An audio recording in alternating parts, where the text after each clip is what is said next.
welcome back to my channel. I'm going to do a reading vlog. I have been trying to read a lot of books this year and I've been absolutely loving it. I love reading. I love just getting so involved, engaged with the stories. I want to kind of engage with what I'm reading a little bit more. I want to remember it a little bit better, I want to think about it a little bit more, and so I'm going to do some reading vlogs where I take you along as I read through these books and kind of my thoughts throughout, at the end, all of that good stuff. So today I'm going to start reading The Nightingale by Kristin Hannah. I don't know too much about this book. I picked this up because there's a local group that has a book club every month, and this month they're reading The Nightingale, so I'm going to read this to go to the book club. And so I also want to be prepared and want to have stuff to talk about, so I'm hoping that doing a reading vlog of this will help me with that. And so I don't know too much about this book. I know that it's historical fiction about World War II, so I'm interested to see how it is. And I've heard a lot of good things about this author. I think people really like this author. I think people really like this book. I've heard some good things about it from what I've seen, what I've heard a little bit. It is April 10th, so we'll see how long this takes me. I'm a pretty fast reader, but we'll see. Sometimes I get slow, sometimes, you know, things happen or I get busy, but we'll see how long this takes me. The book club meets at the end of the month, so I have probably until like the last week of April or something like that to read it. So going in, I'm not too sure what to expect. I know it's gonna be historical fiction about World War II, but we'll see how it goes. I'm excited to get started and to read it. Right, Bubba's hole. I'm about 90 pages into this book and I am loving it so far. I just love her writing and I love how I can kind of like see the scenes just like unfolding in front of me. I am like kind of keeping tabs of things. Since this is a book for book club, I'm trying to remember it, trying to remember some points, trying to remember character names, also since it is a thick book.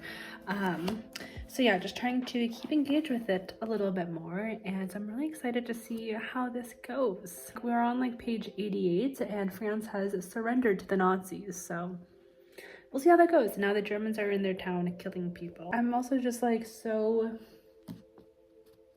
when I'm reading these days, when I'm reading dystopian books, when I'm reading historical fiction books about World War II, I'm just like,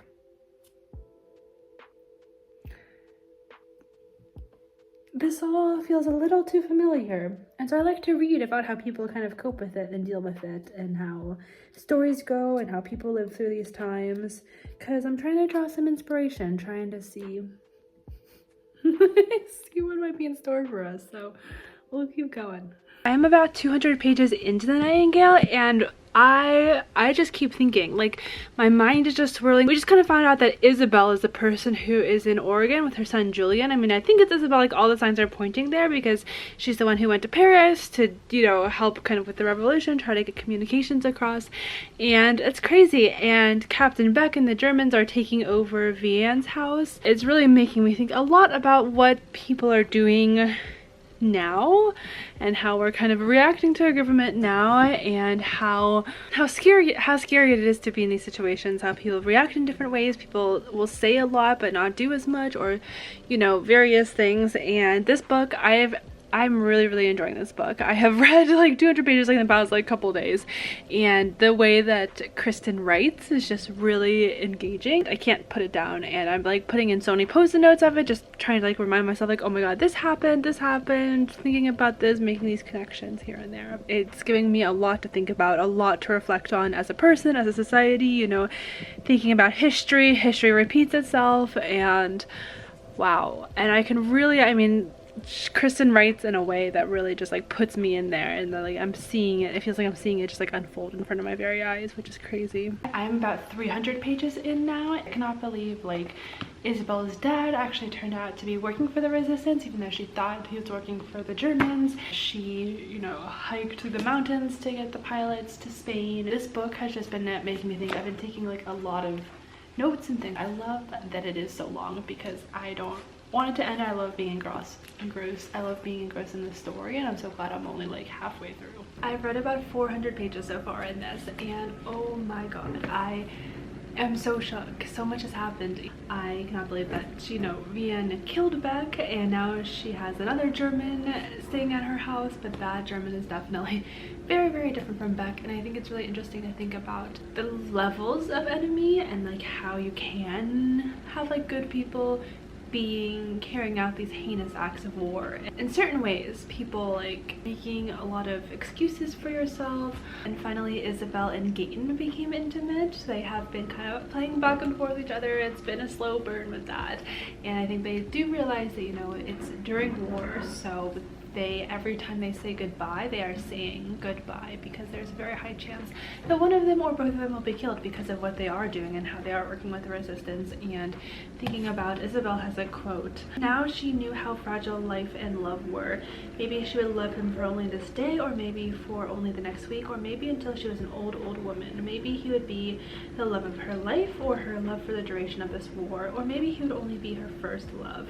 All she really knew was that in this terrible, frightening world, she had stumbled into something unexpected." And I just love that, because I think it says a lot about love in the human experience, and how even undergoing these terrible things like war, that's what matters. And you can still find that even in the most terrible of places, most terrible of situations, and just kind of thinking about what are priorities, what you care about, how much you're trying to keep yourself safe versus others safe. You know, all of us have to kind of make these determinations on our own, and all of us, you know, some people have children that they need to take into consideration, like Vianne with Sophie and now Daniel, but like Isabel is kind of by herself, and so she is able to kind of take some more of these risks. It's really hard, because war is really hard, and everybody loses in war. And this book has had some very, very sad deaths, like when Sarah was killed, when Rachel and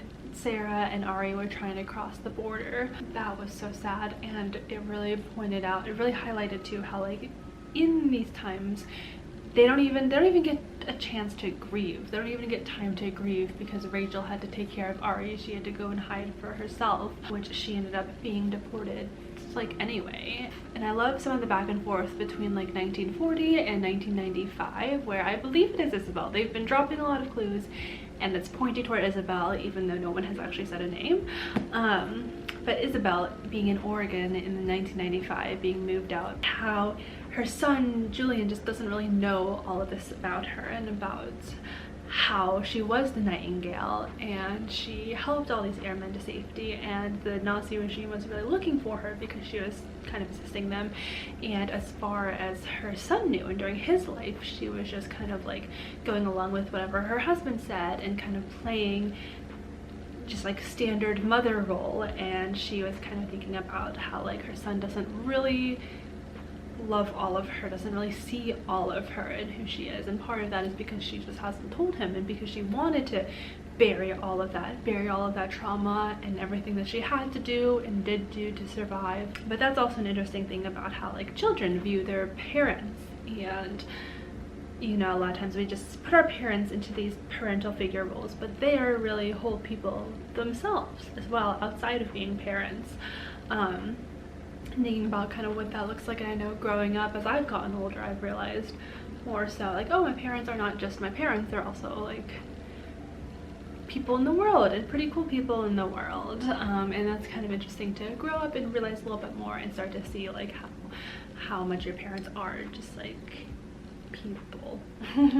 This book has 564 pages, and I am on page 414, and it's been about a week so far. It has been a little bit of a busier week, so sometimes I read more than this in a week, but sometimes this is about what I read. And so I've really been enjoying this, and I have to trying to be not just like read through it very fast. Obviously, I'm trying to kind of have notes, soak it in, trying to think about it, really read and like reflect on the story and what I can take away from it. But we'll see how the rest of the book goes. I'm really excited to see how it turns out. I feel like it's going to ruin me, but it'll be good. And I think this is on its way to a 5-star read, but we'll see. Oh my god, Vianne just decided to try to help to get Jewish children hidden in the orphanage, and work with the mother there and try to smuggle them in there and try to give them false documents and everything. And that is so cool to see Vianne like kind of step up and do this in her own way, and honestly do a lot. This is very similar, it feels like, to kind of what Isabel is doing, just, you know, obviously with children versus adults, and hiding them out versus smuggling them back to different countries. But wow, that's a big step for Vianne. Wow. I'm being ruined. I'm being devastated by this book. He just turned himself in as the Nightingale and had faced a firing squad, but he sacrificed himself for Isabel. I love how the author just tells these stories in parallel and how similar, like, she sets it up so well that they're going through similar, that the sisters are going through similar things at the same time. And oh my gosh, also absolutely disgusting, disturbing what is happening to Vianne and how she is being literally raped by the Nazi that is staying in her house, and she's just trying to keep Daniel there, but oh my god. No. Vianne just turned the corner and sees her father dead in the town square. Oh. Vianne is pregnant. Oh my god.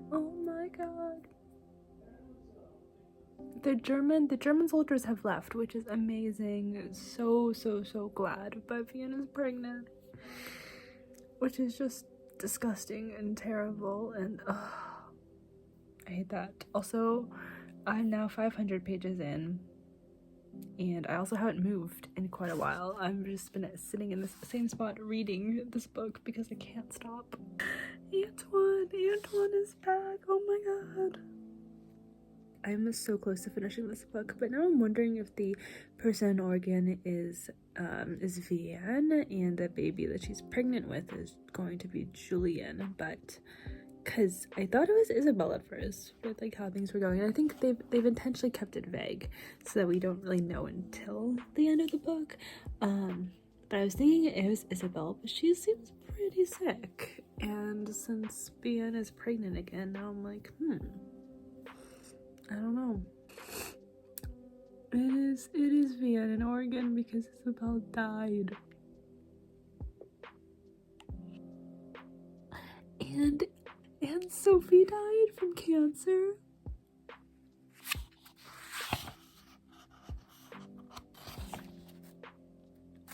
This book is ruining me.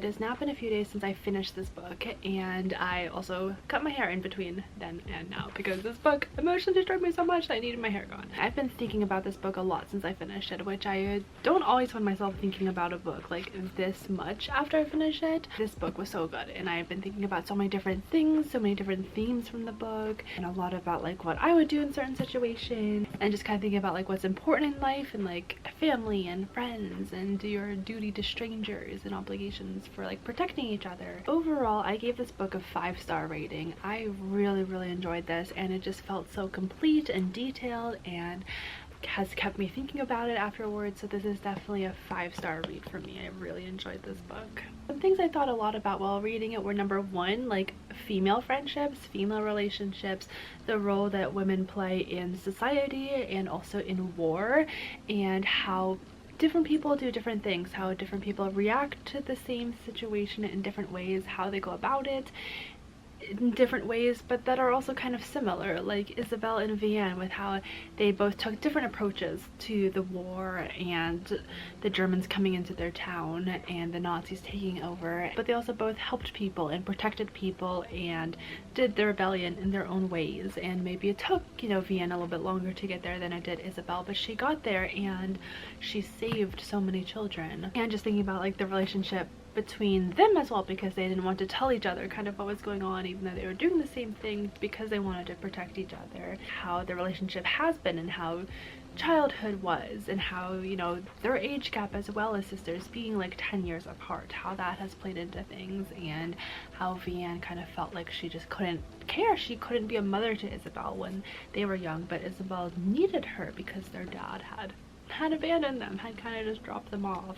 Really thinking about love and how that is so important. I mean, between Isabel and Gaten, but also between Isabel and Vianne and Isabel and their father and Sophie, just like how we feel about other people and how that plays into how we interact with them, our relationships with them, and how far we're willing to go for certain people. I think a lot about how Vianne was trying to be good, was trying to just kind of keep to herself, stay quiet, keep her head down. But of course, like even with Captain Beck, who was nicer than other Nazis, and so Vianne kind of liked him almost, but it still wasn't a competition. Like she still shot him to save Isabel.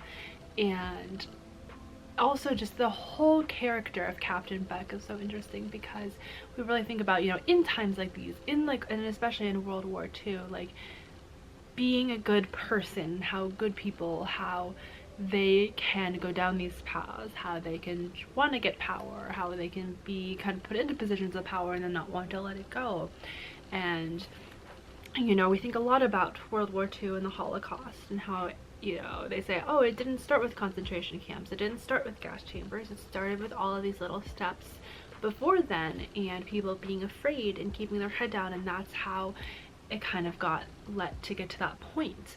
And it's really interesting to see that progression in this book. Something that, you know, we hear a lot, and I feel like I have heard and been warned about, and history repeats itself, but it's so hard to realize that and to take separate action like immediately. It's so hard to step out and be like, wait, this is where it has to stop. I can't just keep my head down, I can't just keep surviving, because most people will and are, and that is also, I mean, it's understandable, because it's terrifying to do anything else. But it makes you think a lot about, like, what is the line, where does the line get drawn for you? And some people, they'll, you know, earlier on the line will be drawn and they'll be ready and they'll go out, and for other people it'll take a little bit longer and it'll take more for them personally to be affected. And just kind of like the role that we play, and how there is no like savior, there's no one person, there's nothing that's going to come and save us. Like, we have to do that ourselves. Another part that was really interesting was when Ari, or slash Daniel, was taken away at the end to be given to go stay with his family in America. And it is really interesting because Ari is really important, because obviously millions of Jews were killed in World War II and in the Holocaust, and any children, any surviving children, are the future of their religion, are a future of that way. And like, all Ari knows is Vianne and Sophie and that family and that world. And it's so hard, because when you look at situations like this, like at first it's easy to say like, oh yes, like they belong with family, like family, blood family is important, blood family, they obviously should get the children if possible. But also looking at, you know, like foster parents, like Vianne essentially is a foster parent for Ari, and so, but that was really, really hard for Ari to be separated. And it's like, what is the best for the child versus what is the best kind of big picture wise. And thinking about that, and like a lot of like relinquishment, foster, reuniting, I think a lot about that because I'm adopted, and so just kind of being in that world of adoption and foster care and all of that is just something that, you know, piques my interest, grabs onto that part of me whenever I read about it, see it in media. And I just wanted to touch on the narrator. So Kristin Hannah had made the narrator kind of be, she didn't tell us right away who the narrator was at the beginning, and so we kind of had to think about, is it Isabel or is it Vianne, kind of going back and forth. And you can see obviously I was thinking that is Isabel, and then we found out that it was Vianne, and I kind of went back and forth a little bit because I was trying to piece together, get the clues, and that was kind of fun to kind of try to figure out throughout the book. And I think about why the author did it like that, and I think number one, to not kind of give away the full ending of the story since Isabel does pass away. I've been trying to associate Taylor Swift songs with every book that I've read, because I'm about to come out with a video that reviews and rates the 25 books that I've read so far in 2025, and one of the things I want to do is have a Taylor Swift song to go along with it. So this book will obviously be in that video, keep an eye out for that, but some songs that I was kind of thinking about with this book were I Know Places, Peace, Look What You Made Me Do. I Know Places just because of the hidden aspect, because like they're hiding, we're running, they are the foxes, we are the foxes, they are the hunters, and we run, and just kind of that like being on the go, always running, trying to hide people, trying to escape the hunters.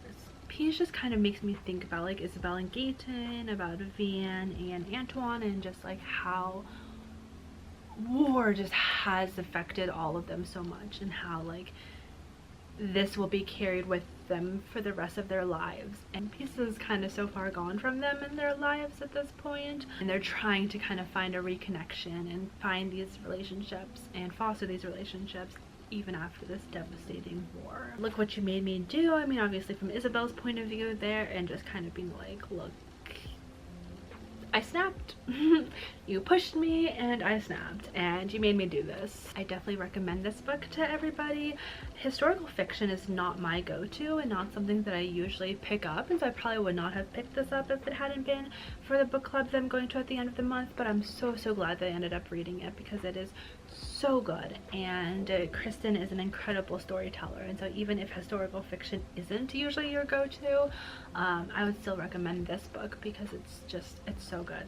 5 stars. Thank you for joining me for reading The Nightingale. If you've read The Nightingale or are planning to check it out, make sure you comment down below. I would love to hear your thoughts, your input on this.